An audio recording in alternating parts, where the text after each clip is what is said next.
After passing the 500 psi hydrostatic test, each pipe moves along to additional inspections by qualified process examiners.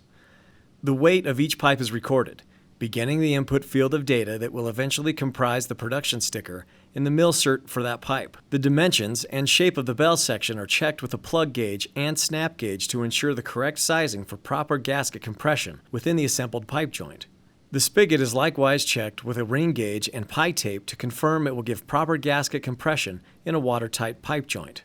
Inspectors visually review every portion of the pipe, looking for anything that might diminish the fitness for duty of that pipe. There is no such thing as too cautious when inspecting pipes designed to serve for a century or more. Pipe that do not meet our standard are set aside for closer review and perhaps reworked to an acceptable state. Pipe that cannot be reworked will be sheared into small sections and recycled for future pipe production.